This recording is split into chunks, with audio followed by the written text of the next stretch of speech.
El siguiente programa es una producción independiente. Las opiniones, comentarios y expresiones del mismo no representan necesariamente las políticas institucionales de Doral Voice ni de sus patrocinadores.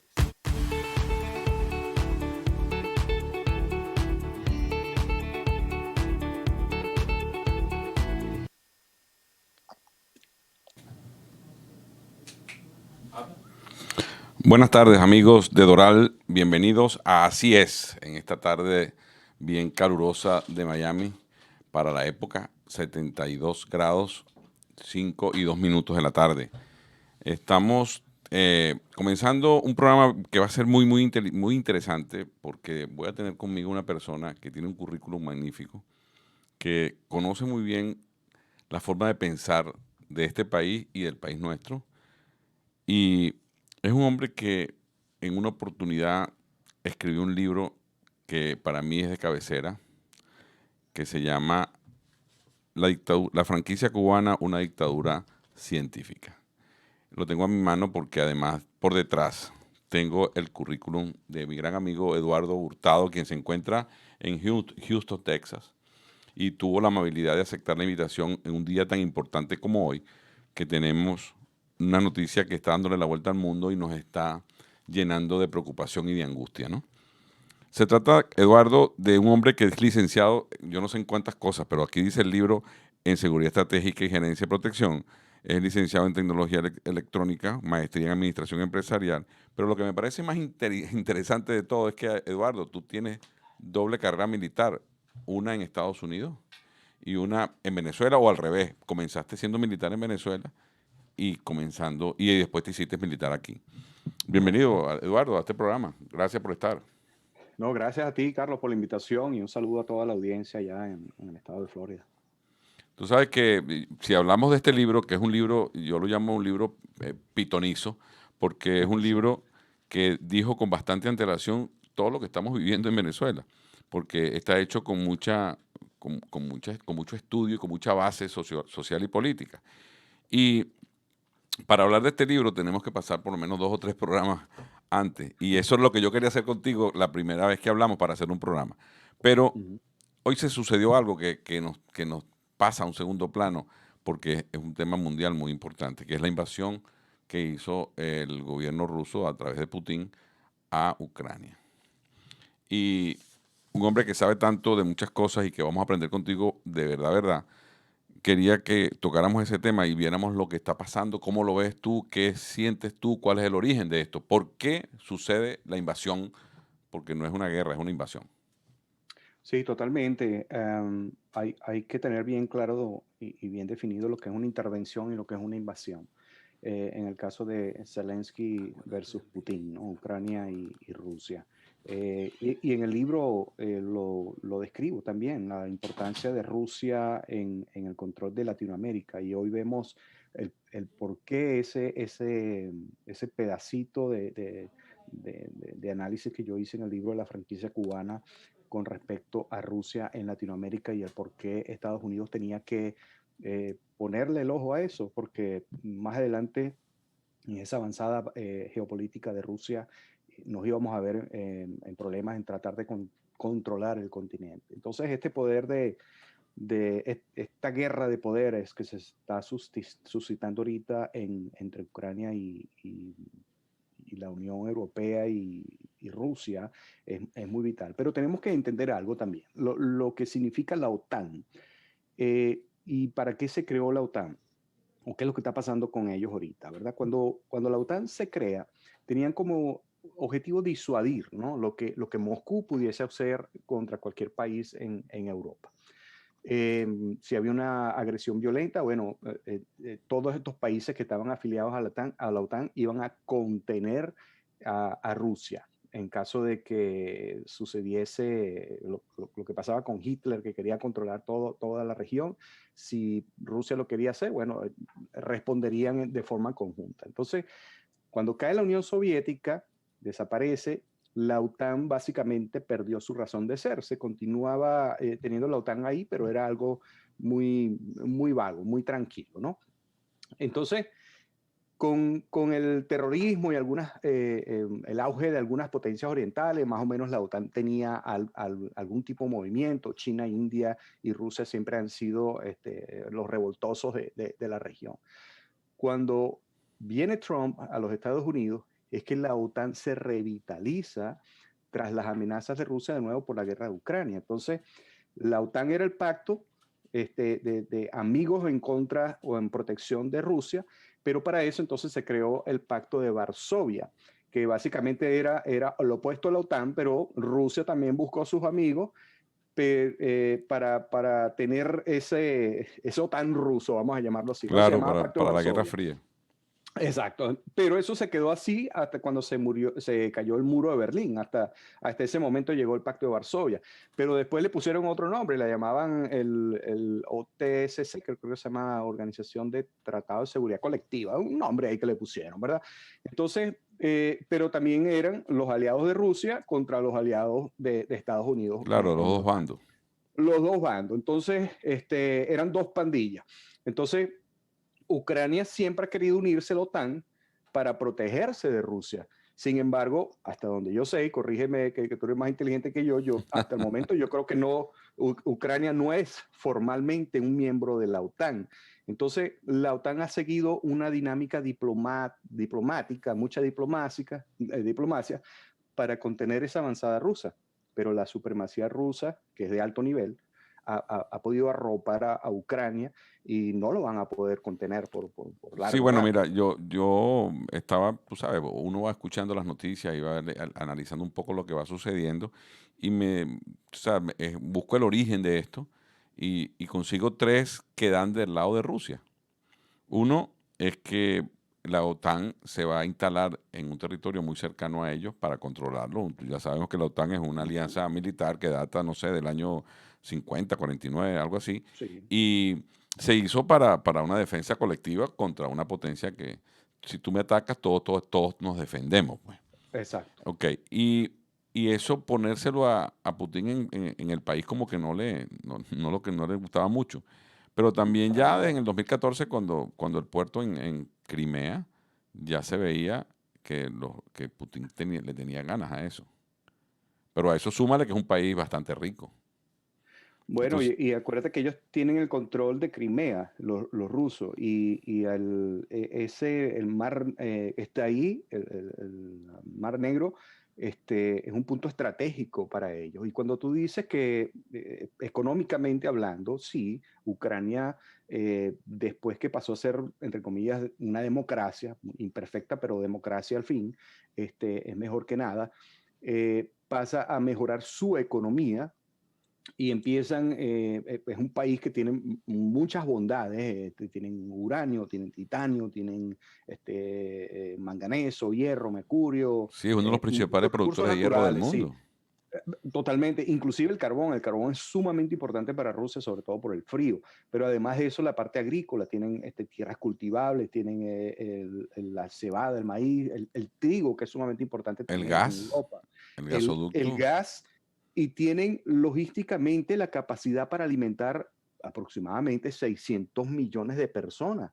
Ese pedacito de país, imagínate tú Sí, la no. importancia. Pero Entonces la ya eso parte como que lo hace más apetecible, ¿no?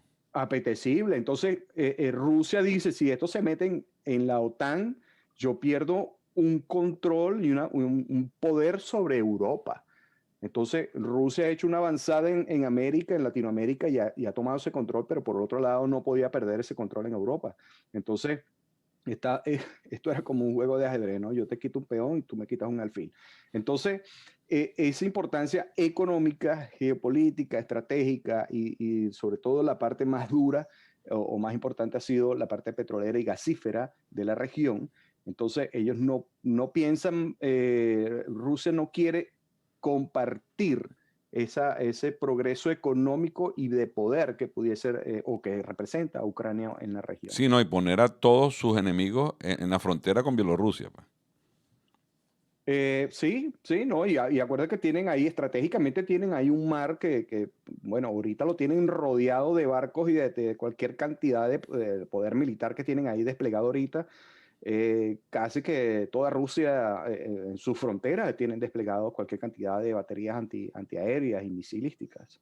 Sí, bueno, porque tú sabes que la situación, me llama mucho la atención que la situación económica de Rusia es precaria, ¿no? Dicen que está incluso por debajo de la economía de la española, que ya está, que es bastante decir que está bastante tocada. Pero tiene la tercera potencia militar del mundo después de Estados Unidos y China. Ujú. Y tienen un poderío increíble en eso. Y eso es lo que lo hace, entre comillas, respetable. Tú que eres militar me podrás corregir. Pero, ¿puede aguantar Rusia por cuánto tiempo, económicamente hablando, esta aventura de invasión? Bueno, yo creo que sí pueden aguantar bastante. Yo creo que ellos, la economía o el presupuesto en materia de defensa, siempre le han dado como que más presupuesto a la parte de defensa, ¿verdad? Obviamente que sabemos que tienen una supremacía bélica sobre muchísimos países, incluyendo ahorita a Ucrania. Las sanciones administrativas, nosotros decíamos en el ejército de los Estados Unidos que en la guerra ganaba el que más dinero tenía. Y cuando tú ahorcas, que es lo que está pasando ahorita con las sanciones administrativas que están haciendo algunos países en Europa, eh, esas son sanciones que se van a ver es a largo plazo, no de manera inmediata. Y por otro lado, la alianza estratégica que ellos hicieron con China, eh, hicieron acuerdos para financieros, para ser una estructura financiera para ser independiente y que no pudiese ser influenciada por otros países. Imagínate tú lo que hicieron. Eso fue una avanzada para ellos protegerse en caso de que vinieran estas sanciones. Entonces, Rusia no es tonta. Rusia sabía que venían las sanciones, obviamente con el apoyo de algunos países que se benefician de lo ilícito, sobre ese músculo financiero ilícito no puedes hacer sanciones, porque ¿cómo le dices tú al narcotráfico que produce cuatrillones de dólares que deje de enviar Sí, cosas ¿quién lo así? controla? Nadie, sí. No lo controla nadie. Entonces, obviamente, a través de las entidades que están legalmente constituidas, tú puedes hacer algunos controles administrativos, pero eso es a largo plazo. Mientras esperamos que eso resulte y ya no tenemos Ucrania, ya no existe Ucrania. Sí, no, ya estará totalmente bajo el control. Ahora bien, no sé, yo pienso que yo estoy sintiendo que como que los Estados Unidos y el resto de los países de Occidente como que están convirtiéndose en un perro que ladra y no muerde. O sea, Bueno, yo creo que hace falta que muerda ya, porque creo que los están irrespetando. No sé, yo siento que la fuerza que sí efectivamente tiene, porque es el primer poder del mundo es los Estados Unidos, eso es evidente, pero no sé, parece que como que le cuesta arrancar o le falta algo en la diplomacia para poder frenar eso. ¿Qué piensas tú? bueno, tienes razón. Yo pienso que esta administración ha sido bien blandengue.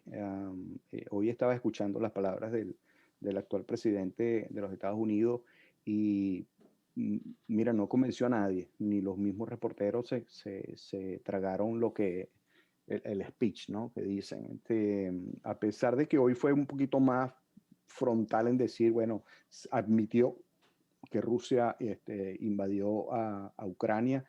Esa política, no sabemos qué hay detrás de esas políticas porque se ha dicho mucho también de los intereses de algunos altos políticos de los Estados Unidos en Europa y en el mercado gasífero petrolero. Espero equivocarme, pero sería bien malo, bien maquiavélico pensar que estas Wow, que crisis por son intereses de inducidas, unos cuantos. que las crisis son inducidas y lo que sabemos un poquito de todo esto de geopolítica, sabemos que a veces el terrorismo y el caos inducido y la crisis inducida también genera muchísimo más dinero, al Claro. igual que la industria armamentista. Entonces, cuando ves que en la pasada guerra de Irak, cuando veías que los principales accionistas de las compañías que fabricaban material de guerra eran los principales accionistas o principales políticos de los Estados Unidos y de algunos otros países, tú dices, bueno, pero es que este es el gran negocio. La crisis y el caos generan muchísimo dinero y control. Entonces, evidentemente, decía el expresidente Donald Trump también, decía que esto no hubiese pasado sobre su mandato. Ese carácter y esa decisión que tenía el presidente frenaba a los grandes dictadores globales. Fíjate que llegó inclusive a Corea del Norte, poner orden en Corea del Norte y poner freno a Rusia. Sin embargo, con este presidente, Rusia básicamente dijo, no, yo voy para adelante y listo, y punto. Ahora, Este, yo entiendo esa posición con el presidente Trump y sí, era como que infundía un poquito más de respeto o tenía menos, menos freno en la lengua cuando tenía que hablar. Pero, ¿qué te parece? Me parece que, no sé, te voy a preguntar mejor a ti. ¿Qué te parece la declaración de él cuando dijo que la posición de Putin le pareció genial? con respecto a... A la eh, decisión, bueno, él comentó la decisión cuando Putin reconoció a los dos regiones estas que estaban separatistas, ¿no? Y ujú. dijo, me parece genial la posición de Putin, que ha traído toda esta serie de comentarios negativos en el país alrededor de él. Eh, por supuesto que en este momento decir que Putin fue genial en algo, no sé, es como que si no, como que no queda bien, Eduardo.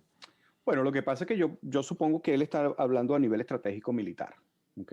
Lo que está haciendo Rusia en el, vamos a ponerlos en los zapatos de ellos. Estratégicamente, su teatro operaciones y su estrategia, obviamente que beneficia a Rusia conquistar a Ucrania y la manera que lo está haciendo y está haciendo alianzas estratégicas con China y la manera que está ejecutando su maquiavélico plan le está haciendo bien, o sea, es estratégico, es genial para ellos, ¿no? A lo mejor desconozco las declaraciones exactas que dio el expresidente, pero a lo mejor lo que estaba hablando es de eso. No creo que él esté de acuerdo con eso de invadir Ucrania. Bueno, sí, de verdad que sería, nada más que por Ese, una confrontación doméstica decir eso es grave. sí, lo que pasa es que a veces la prensa también no es lo que dice, sino cómo lo dicen también, cómo lo presentan, ¿no? Yo tendría que ver exactamente qué dijo, cuál es el contexto de qué dijo para entender por qué lo dijo o realmente de qué está hablando.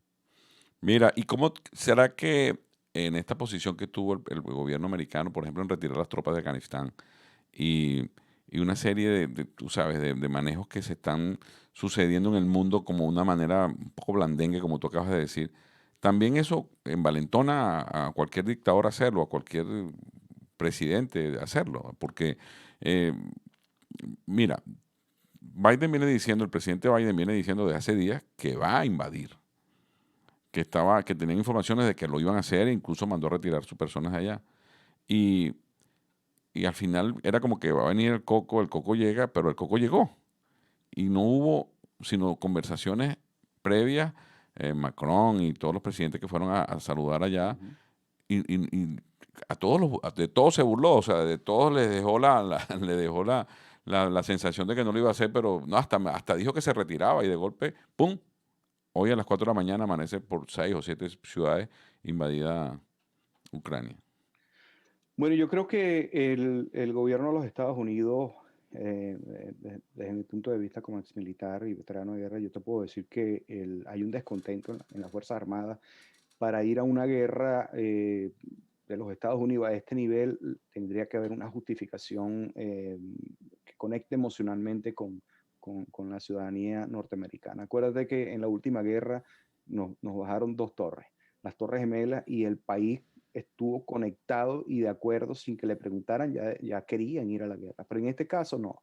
Yo creo que los Estados Unidos está cansado también de las guerras. Los militares están en desacuerdo, por lo que yo he percibido de muchos militares, están en desacuerdo con la política que se está llevando, la política de Estado que está llevando la actual administración de los Estados Unidos. Entonces, en las guerras siempre, cuando se está hablando esto de los daños colaterales, siempre todos estos países de las fuerzas de coalición dicen, bueno, ¿qué vas a poner tú? Bueno, yo voy a poner dinero, yo voy a poner soldados, yo voy a poner los muertos. ¿Y quién va a poner los muertos? Los soldados. Estados Unidos no creo que vaya a arriesgar la vida de los ciudadanos americanos.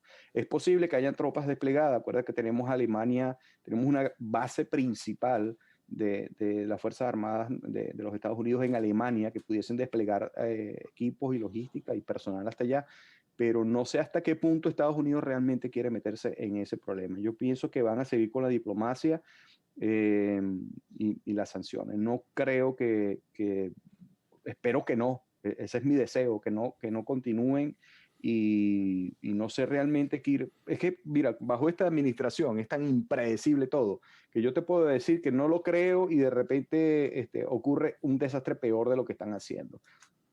Wow. Y no sabemos si es hasta creado, porque ya se está hablando de que China va a avanzar de manera estratégica, así como que pescando en río revuelto y toman a Taiwán. Entonces, ya China es conocido por hacer ese tipo de pasos estratégicos a nivel político. Y mientras todos estamos viendo hacia Ucrania, resulta que toman a Taiwán. Bueno, Entonces, mira, esa era la próxima pregunta que te quería hacer, porque yo quería preguntarte quién gana y quién pierde. Por supuesto que si China, la posición de China que la hace ganadora o hace perdedora a los Estados Unidos. Pero com- escuché hoy, por ejemplo, que hay una alianza de verdad, porque el carbón y el petróleo parece que lo van a lanzar al otro lado del continente. Y y pues China mandó a sus nacionales a ponerle una banderita de China a los carros si querían desplazarse, como para que no los tocaran. Y eso me parece que la alianza llega hasta lo más íntimo, pues, cuando hay una medida como esa.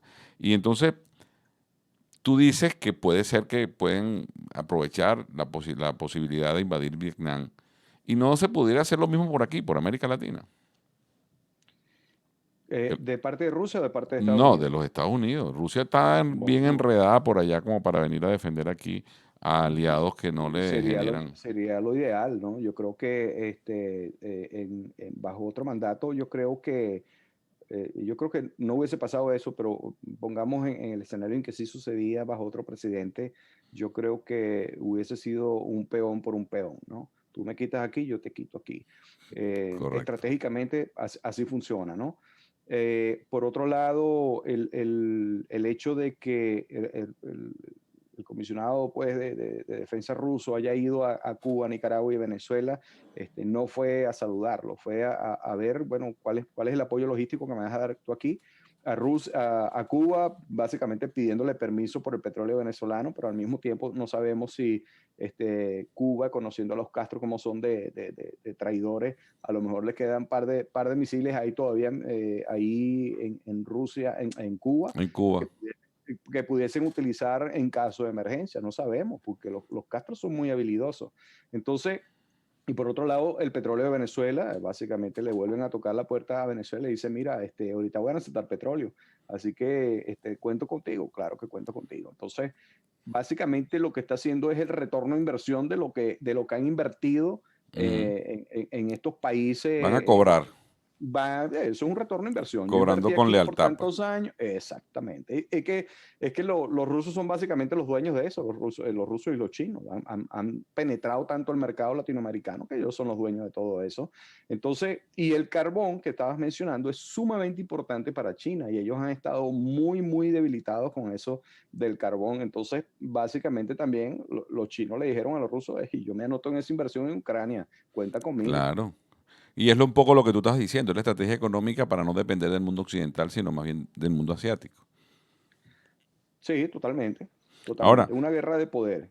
una declaración que da hoy el primer ministro de Ucrania que dice, si no los paran, dirigiéndose al mundo, a la OTAN prácticamente y a Europa, si no los paran, mañana los van a tener en guerra enfrente de sus puertas.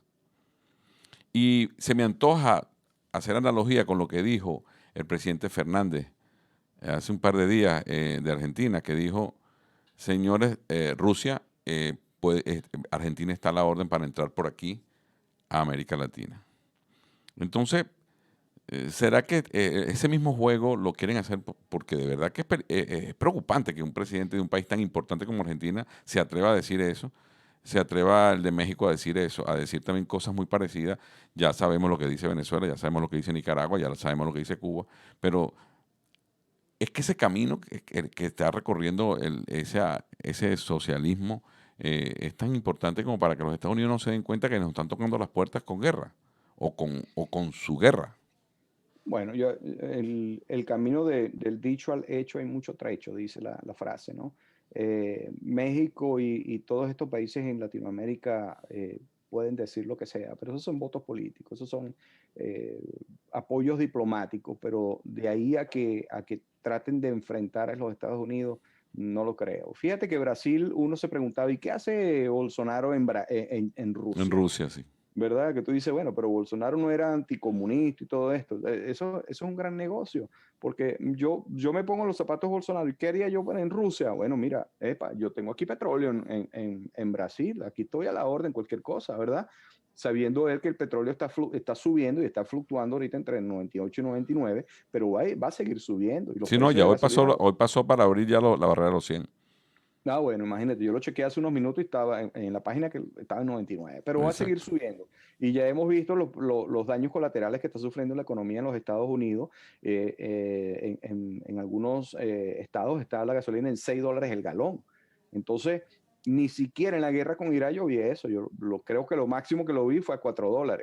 Y Sí. en plena guerra. Y aquí estamos empezando y ya está en 6. Entonces, mucha gente en Latinoamérica y en otros países se pregunta, bueno, ¿y esto realmente nos va a afectar a nosotros? Es que esto es una oleada que nos va a afectar a todos. Ahora, estoy viendo que el mundo bursátil se desplomó. Estoy viendo que, Era de esperarse. sí, tanto que en Rusia, pues las dos bolsas importantes de allá, en Moscú y no sé dónde está la otra, cerraron, ni siquiera abrieron. Y en el mundo, todas las grandes andan por una caída del 4%, que es un mundo de dinero eso. Eh, Eso sumado a lo que ha dejado la pandemia, que también es como otra guerra que hemos vivido en estos 2 años. No, ¿tú crees que cómo vamos a hacer para superar este vacío tan grande que se está creando a raíz de la política unida a la pandemia, que no se sabe si al final fue una guerra bacteriológica o algo como eso, o siendo una enfermedad la convirtieron en eso? No, yo pienso que fue un ataque NBC. Cuando hablamos de ataque NBC, pues, significa nuclear, biológico, químico, ¿no? En Ujú. este caso, podemos decir que el COVID está contemplado en esa categoría, ¿no? Y fíjate que China decía que la crisis en Europa beneficia a los Estados Unidos. No sabemos estratégicamente, o mejor dicho, los grandes conocedores de estos mercados bursátiles saben lo que va a pasar en el mercado y ellos van a poner sus estrategias basado en lo que puede pasar, porque ellos llevan su seguridad predictiva, ¿no? Son muy inteligentes en esto, pero las empresas privadas y militares, algunas caerán en caos económico, otras simplemente harán más dinero. Fíjate que con lo del COVID, el músculo financiero o la economía de los Estados Unidos se vio bien quebrantada. No sabemos si eso es parte de la estrategia para entonces debilitar económicamente los Estados Unidos y después enfrentarse a una guerra en donde los Estados Unidos no puede de repente tener ese gasto en materia de defensa o no le van a aprobar tanto dinero. Entonces, todo esto es estratégico, nada aquí es casual. Ahora, Eduardo, pero si eso es como que muy concatenado todo, pues. Apenas estamos saliendo de la pandemia y Rusia se atreve a hacer la invasión en las narices de todo el mundo, anunciándolo, diciéndolo que no lo va a hacer y lo hizo. Y me preocupa que la debilidad, pues, no sé si económica o militar de los Estados Unidos, frente a ese tipo de situaciones, porque es como un irrespeto y no pasa nada. Mira, no ha pasado nada todavía. Lo que pasa es que bajo esta administración, a mí hubiese sido otra administración, yo te pudiese decir, bueno, como dijeron los japoneses, hemos despertado un gran monstruo cuando atacaron allá en Hawái, En en Pearl Hiroshima. Harbor. Ajá. En Pearl Harbor, perdón. Y, y después que atacaron, entonces los Estados Unidos, ok, déjame llorar mis muertos, déjame reorganizarme, ahora nos toca a nosotros contraatacar, ¿no? Eh, Esta no es una guerra directa contra Estados Unidos, hay que aclarar eso, esto es una guerra contra un aliado de los Estados Unidos. Entonces, participar directamente en la defensa de esto, los Estados Unidos, en los análisis de riesgo, uno siempre dice, bueno, primero eliminamos el riesgo, mitigamos, controlamos con ciertas sanciones, y en uno de los últimos pasos es compartir el riesgo.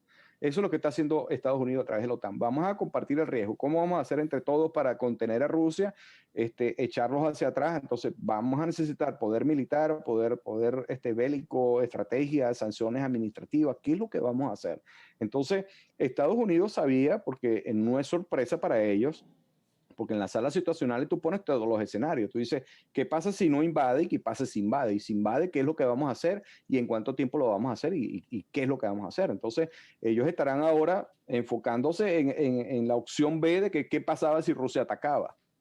Entonces, no sabemos qué es lo que va a pasar porque, bueno, del actual presidente, cualquier cosa podemos esperar. Mira, Eduardo, volviendo a eso, estaba viendo que a última hora anunciaron que van 57 ya personas fallecidas y algo más de 200 heridos. Es el extraoficial que lo veo de las noticias de España. Y veo que los Estados Unidos, en el discurso de Biden, dice que va a romper relaciones con, con Rusia. Y además de eso, va a procurar una sanción que es bien, bien difícil para un país, que es sacarlo del sistema SWIFT, o sea, sacarlo del sistema bancario occidental. ¿Cómo, cómo puede enfrentarse a eso? O sea, ¿cómo va a repercutir eso frente a un pueblo que ya de por sí la viene trayendo mal? ¿No crees tú que el gobierno de Putin debe tener algún tipo de resistencia adentro? Militares, por ejemplo, en el Kremlin. Totalmente. De hecho, yo estoy seguro que Rusia ya analizó eso, y tendrá también su plan B para contrarrestar esto. Eh, yo creo que ellos asumieron el riesgo, y saben el retorno de inversión que les va a proponer, a traer el obtener el poder de Ucrania, y decidieron asumir ese riesgo. Entonces, hasta dónde Estados Unidos puede apretar o torquear la presión internacional?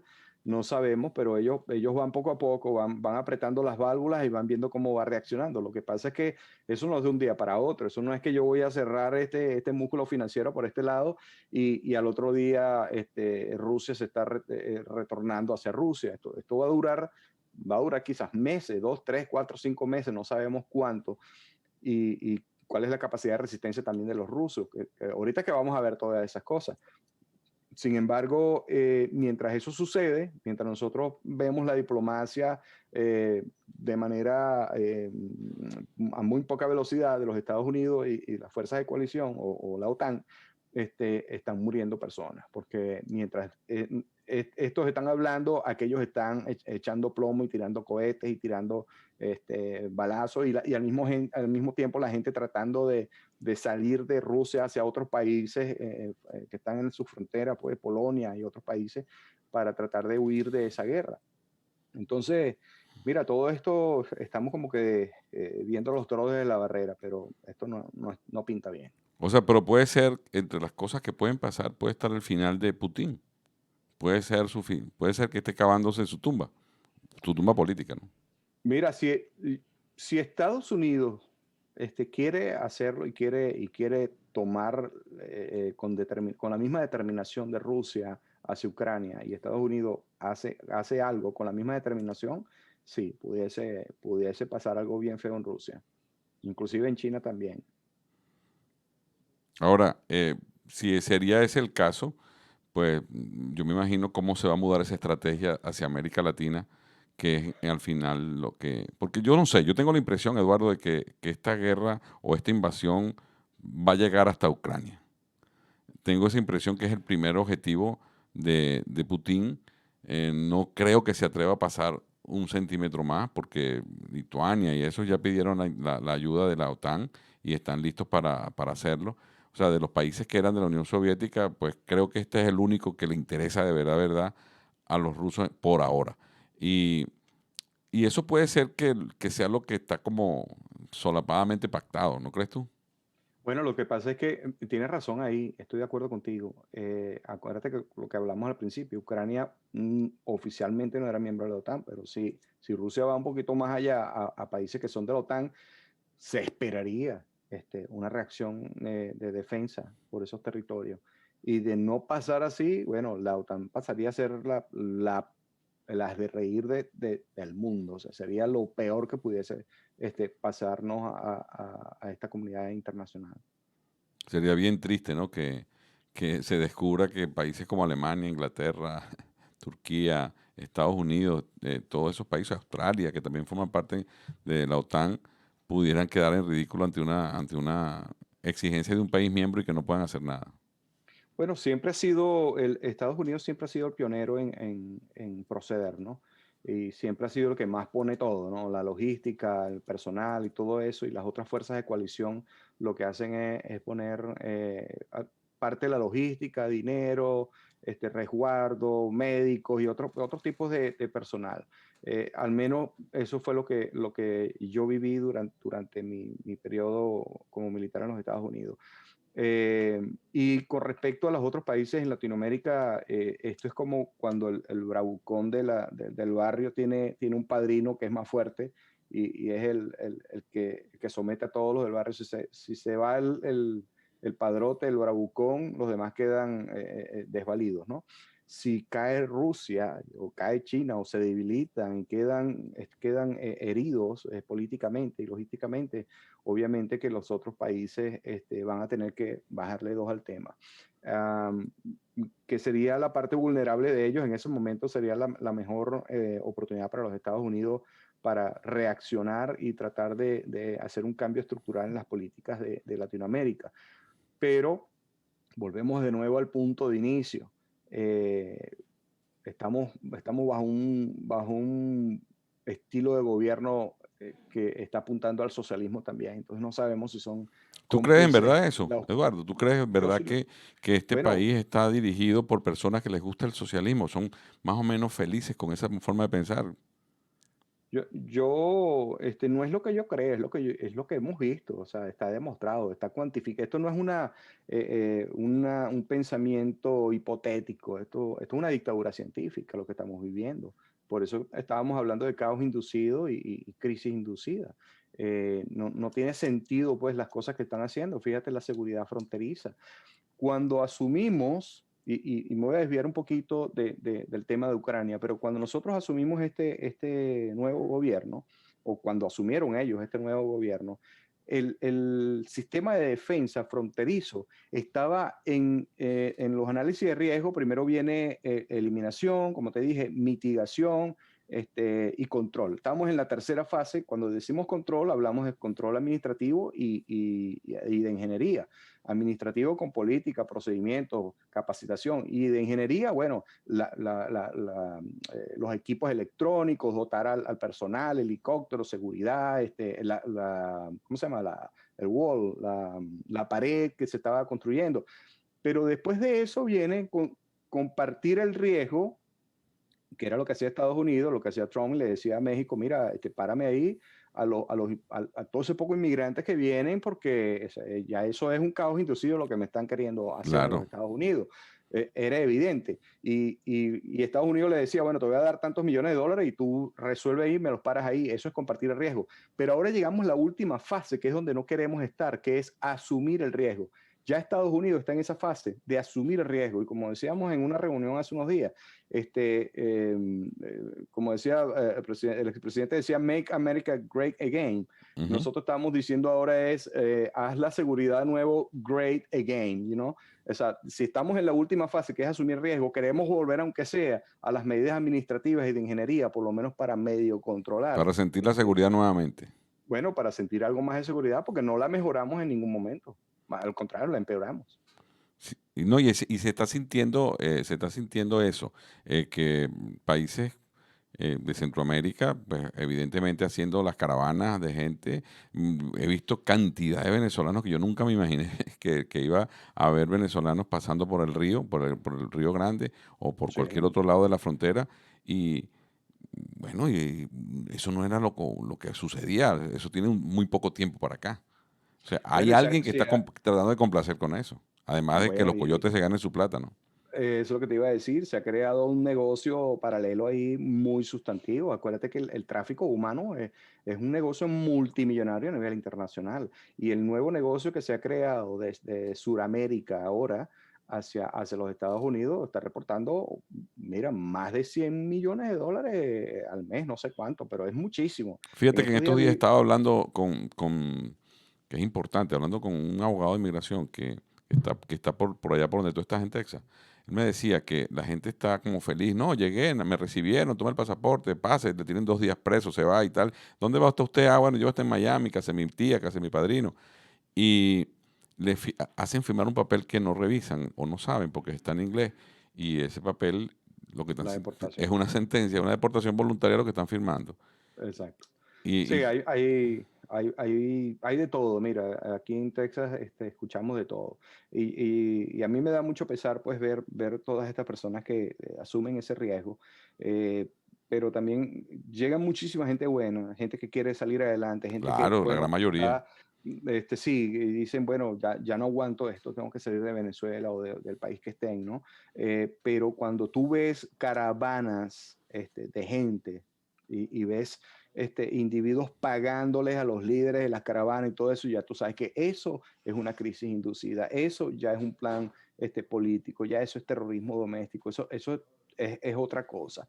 Entonces, hay una gran diferencia y que ellos se ocultan bajo la bandera de inmigrantes en necesidad.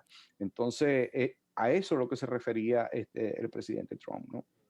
Sin embargo, veo que, bueno, que en una, no sé, me parece que es tan opuesto, tan bizarro que somos países amigos, los queremos mucho, están viviendo una diáspora increíble, un desplazamiento y todo lo que tú quieras, pero entonces para ir a tu país le pones visa.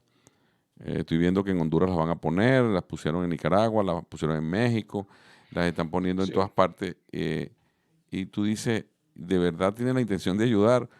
Aunque yo creo que eso al final va a ayudar a que se pare un poco el tráfico humano por ahí, porque la gente ya la están devolviendo de México porque no tienen, o se crece el negocio de los coyotes porque ya los pasan por los caminos verdes para evadir el control migratorio.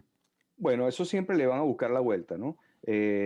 Cuando hablábamos, ¿te acuerdas que hablábamos ahorita en el control de riesgo, de las medidas administrativas de ingeniería? Bueno, eso son medidas administrativas. Vamos a requerirle a los venezolanos una visa para poder ir a México y así sucesivamente. Pero eso genera otra mafia, porque la última información que nos llegó es que ahora les están dando a los inmigrantes pasaportes colombianos, llegan a México con pasaporte colombiano, Que no necesitan visa. que no necesitan visa Ok, y una wow. vez que salen de ahí, entonces botan el pasaporte mexicano, colombiano y Colombiano. llegan a la frontera con pasaporte venezolano y bueno, son refugiados políticos o piden asilo político. Bueno, si tienen un asilo comprobable, tienen la opción, pero si no, están deportando. Y tengo entendido que están dando un 6% de los asilos nada más. Sí, es bien bajo, pero a mí me preguntan muchísimo y yo digo, mira, lo que estás cometiendo es un doble delito porque te falsificar un documento Sí, con un pasaporte, eso es un delito grave. ¿Realmente quieres enfrentar ese riesgo? Entonces la gente dice, no, no pasa nada, porque la gente echa los cuentos exitosos, pero no echa los cuentos de que si te agarran con un documento falso y llegan a comprobar que tienes un pasaporte falsificado, entonces te pueden inclusive catalogar como terrorista, claro. porque tienes que dar una explicación de por qué tienes un pasaporte falsificado y puedes ir a la cárcel por eso. Entonces, los daños colaterales, mientras sigas escuchando no escuches las advertencias, porque a mí cuando me dice, mira, ¿y qué me recomiendas tú? Mira, yo te voy a recomendar todos los peligros, te voy a hablar de todos los peligros y tú decides si tú si quieres asumir tu riesgo. Pero esto está peligroso, esto del cruce fronterizo. Sí, la verdad es que y yo pienso que vuelvo al tema que tocamos con la guerra.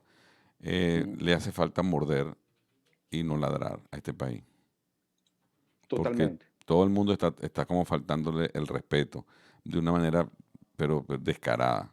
Y todas esas Bueno, estrategias. y eso era lo que hacía el presidente anterior. Fíjate cómo puso orden en Corea del Norte.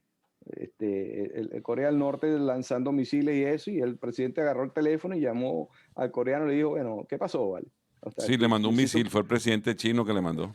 ese misil. Ajá, bueno, y exacto, y el presidente agarró a este muchacho y le dijo, bueno, ¿qué pasó?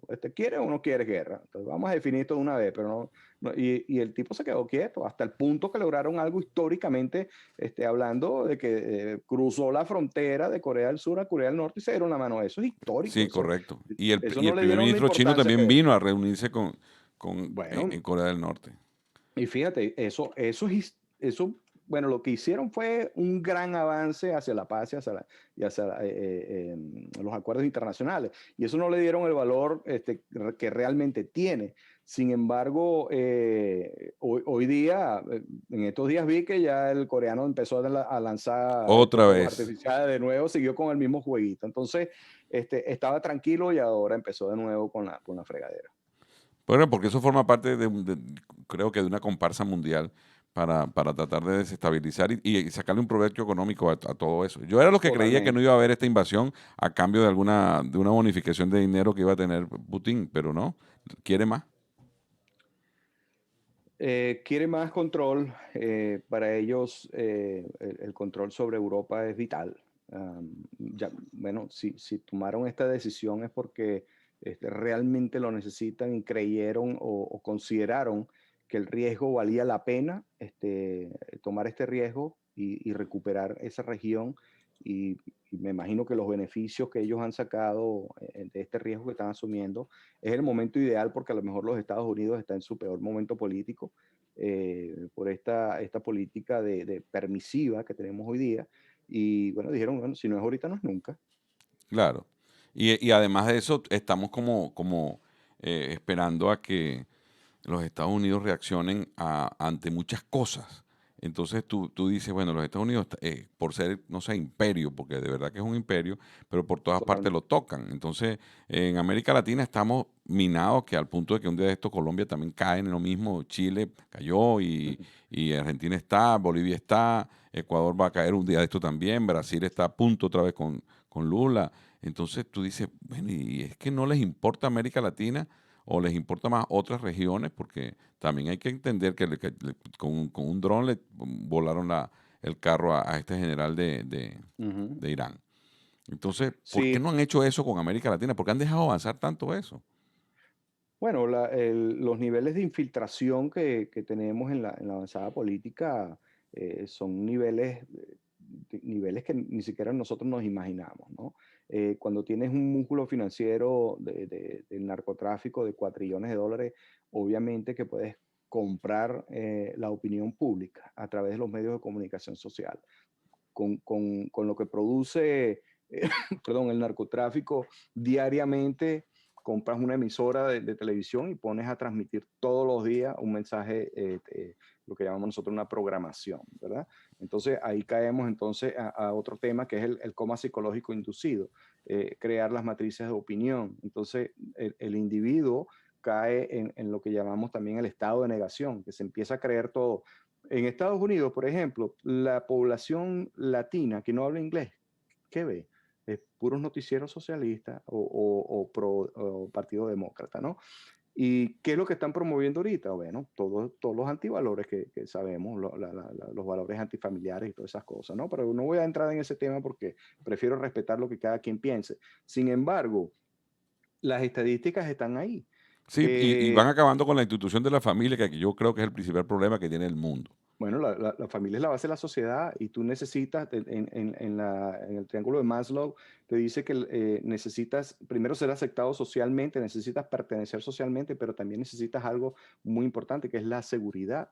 Y la seguridad está comprometida en los Estados Unidos. Fíjate que aquí vemos, en Houston tenemos dos casos de que una persona le dio como 27 tiros, algo así, a una muchacha, la asesinó a una exnovia y pagó $250,000 y pagó la fianza y se fue. Entonces tú dices, bueno, ¿y qué pasó aquí? O sea, ¿dónde está la justicia? ¿La justicia es para el que tiene billete o para el que no tiene dinero? Entonces, Exacto. tú dices, en Nueva York, cuando vimos esto, las revueltas pasadas, agarraron a una pareja de muchachos con un carro lleno de bombas caseras y todo eso, que eso es terrorismo también. A esas personas las detuvieron los equipos SWAT y alguien pagó la fianza de $500,000 y ahí están en la calle. Entonces tú dices, bueno, ¿y qué pasó aquí? Pues ¿Cómo es esto? ¿Quién está financiando esto? ¿Por qué no se le investiga? ¿Por qué no se captura? Entonces, y todo está como que interlazado con todo lo que Sí, está todo está pasando en entrelazado. Latinoamérica. Y fíjate, cuando tú dijiste Colombia, que a lo mejor te lo voy a decir con sinceridad, en mi libro yo dije que si desde el momento que Iván Duque agarró la presidencia, si yo no veía que Iván Duque hacía una lucha de frente para acabar con las FARC, que son un grupo terrorista, con Gustavo Petro, llevarlo a la ley y acabar con todo eso que ya sabemos, el próximo presidente de Colombia iba a ser un guerrillero. Y es lo que estamos viendo. El dinero que le estén invirtiendo a Gustavo Petro para que sea presidente está dando resultados. Sí, bueno, Espero porque como equivocarme. tú bien lo explicas en tu libro, la razón de ser de estos señores es que hacen cómplices a los que deben resguardar la ley y la constitución. Pero es que, Carlos, cuando la gente ve que viene el verdugo, la gente piensa que todavía tenemos tiempo para contener ese verdugo. Resulta que la dictadura científica ya hizo un trabajo avanzado y ya infiltró el sistema. Ya tienes alcaldes, ya tienes políticos infiltrados, ya Y tienes militares. militares, ya tienes policías, tienes grupos subversivos, tienes civiles, o sea, ya tienes todo lo que llamamos el backbone, ¿no? El esqueleto formado y el músculo financiero para soportar todas esas operaciones. Cuando tú vas a reaccionar, Ya el veneno caminó. exactamente. Entonces, Estados Unidos está como Rocky. Le dan y todo el mundo esperando que Rocky reaccione. Entonces, bueno, ojalá que todavía no nos noqueen, ¿no? Y todavía saquemos en el último Por ahí me dijo un round. amigo que él le daba miedo que la fortaleza de los Estados Unidos estuviera en Hollywood. Imagínate tú. Bueno, pero acuérdate que esos son medios de comunicación. Pero fíjate, lo peor de todo esto, mi estimado amigo Carlos, es que la gente no se ha dado cuenta que después de Estados Unidos, ¿para dónde van a coger la gente? ¿Para dónde vamos a coger Sí, nosotros? no. Esta es nuestra última línea de defensa. Si nosotros no protegemos lo que está sucediendo en este país, no tenemos para dónde nos vamos a ir, para Rusia, Sí, no. O qué va a para pasar China. con un país como este si se acaba. O sea, qué va a pasar con el mundo. Totalmente, exactamente. ¿Qué va a pasar? Entonces, es sumamente grave lo que está sucediendo en Estados Unidos y estamos viendo cómo esa permisividad está siendo aprovechada por otros países en el mundo. No sabemos, porque cuando vamos a irnos un poquito a la parte electoral y al fraude, que mucha gente todavía no quiere creer que fue fraude electoral en los Estados Unidos, todo aquellos países que no querían o que no les convenía que un presidente Trump repitiera, invirtieron en los Estados Unidos para que no ganara el presidente Trump. Entonces, hoy en día que lo lograron, ahora estamos viendo el retorno de inversión a nivel internacional. Entonces, no sabemos si esa permisividad de los Estados Unidos es parte de la factura que le está pasando China a Estados Unidos, o Rusia, o Venezuela, o todos aquellos que invirtieron millardos de dólares en ese sistema político que estamos viviendo ahorita. Vamos a tener que revisar, digo, cuando digo vamos, es a este país, que los gobernantes de este país van a tener que revisar de verdad lo que está pasando, porque hay como, no sé, hay como toda una estrategia a nivel mundial para acabar con la tranquilidad que tenemos en razón de que, no sé, en razón del poder. Y mira, Eduardo, se está acabando el tiempo. Mi amigo Fernando Lara me acaba de enviar una cosa que dice que es muy bonita, que es bien, de verdad bien significativa, de Eric Hartman, que dice: la guerra es un lugar donde jóvenes que no se conocen y no se odian, se matan entre sí por la decisión de viejos que se conocen y se odian, pero que no se matan. Y eso es la estupidez de la guerra para mí. Me atreví a leerlo porque se parece a lo que yo pienso de la guerra. Bueno, yo tengo otra parecida y la escuché hace mucho tiempo y decía, el día en que los políticos tengan que enviar a sus hijos y a sus familiares a la guerra, no habrán guerras en el mundo. Claro, sí, eso es verdad.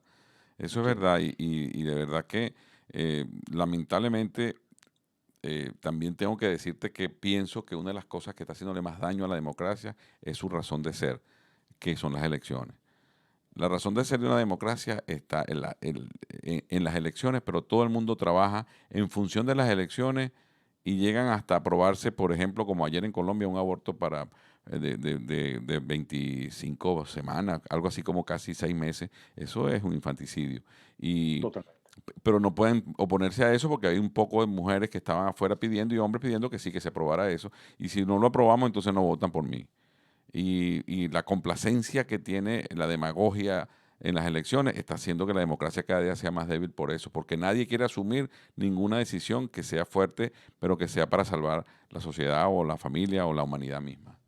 Claro, pero es que eso es parte del plan también, el deterioro social, el deterioro de la moral, el deterioro de todos los valores sociales que tenemos pues como personas, como sociedad, es parte del plan socialista, que realmente detrás de todo eso está el terrorismo, pero el terrorismo utiliza esas banderas comunistas, socialistas y para esconderse detrás y se financia es con lo ilícito, con el contrabando, con el tráfico humano, el tráfico de drogas. Bueno, Eduardo, llegamos al final. Se nos fue, tan buena estuvo esta conversación que ni siquiera hicimos un corte. Qué bueno. Pero de verdad que yo quiero reiterarte una próxima invitación para que hablemos de verdad de Claro que sí. muchas cosas que hay en este libro.